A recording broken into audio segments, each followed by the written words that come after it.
When Stars Are Scattered, Chapter 4. Going to school in a refugee camp isn't the easiest thing in the world. School here is chaotic. There's a lot of yelling and fighting because there are so many kids. It's really hot and it's hard to concentrate. Sometimes kids faint at school because they are so hungry. Sometimes the teachers look like they're going to faint from hunger. After all, most of them are refugees too. But even though it's loud and crowded and hot, I love it. It's like my brain was starving and now it's getting the food it needs. We learned about things like multiplication and division and spelling, of course, but our teachers also taught us things like how to wash our hands correctly and why kids shouldn't play in piles of trash. Every day after school, as soon as I get home, Hassan and I go out for a long walk. He hates being cooped up all day. He doesn't get to play much with Fatima. I try to tell him that I'm going to school to help him, but I don't think he understands. He just knows I'm gone. Every night when we ate supper, I'd tell Fatima and Hassan what I learned in school that day.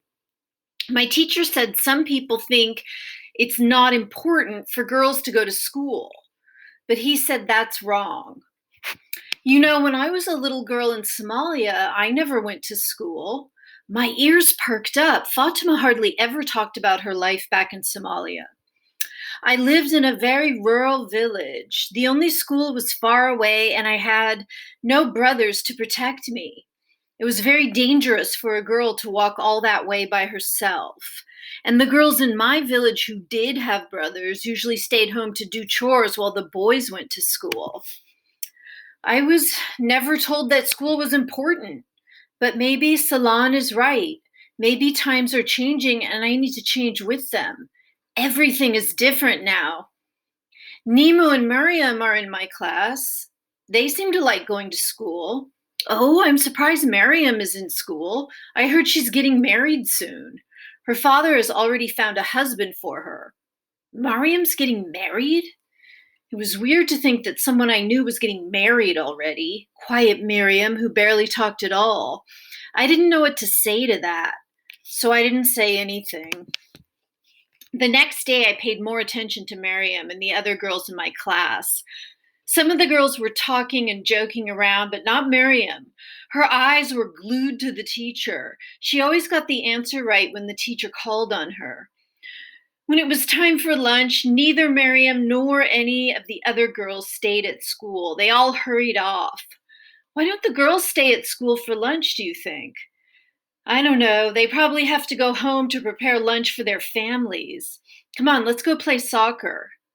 Maybe things haven't changed as much as Fatima thought. I started noticing that when I'd fetch water before school, I'd see some of my classmates there too, but only the girls. When I went for walks with Hassan after school, I'd see other kids watching their siblings too, but only the girls. Besides Nemo and Miriam, none of the other girls in my block even went to school. They stayed home to do chores. It didn't seem fair that the girls had to do all the work while their brothers got to play. Since I don't have any sisters and Fatima is so old, I did a lot of the chores at home. Some boys made fun of me for that. Hey, Dante, where's your dress? After a few weeks of doing all the chores, taking care of Hassan and going to school, I realized how exhausted Nemo and Miriam and the other girls must be. How do they do it? Hassan, you have to tell me if you need to use the toilet. Now I have to wash your clothes again. I'll have to fetch more water. Go on, take your clothes off. I'm sorry, Hassan. I'm just so tired. I can't do all this. It's too hard. Hello, Omar. How is school going? That bad, huh? Salon, it's too hard. I have to watch Hassan. I have to do all the cleaning.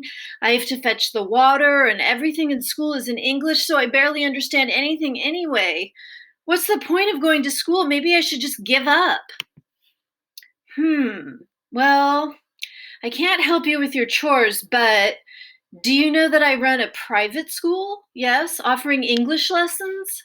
Why don't you stop by tomorrow after class and we'll see if we can catch you up on your English? How much does that cost? How about you fetch water for my school once a week and we call it even? What I thought was, great, more lessons and chores. What I said was, thank you, sir. So maybe I wasn't ready to give up on school just yet.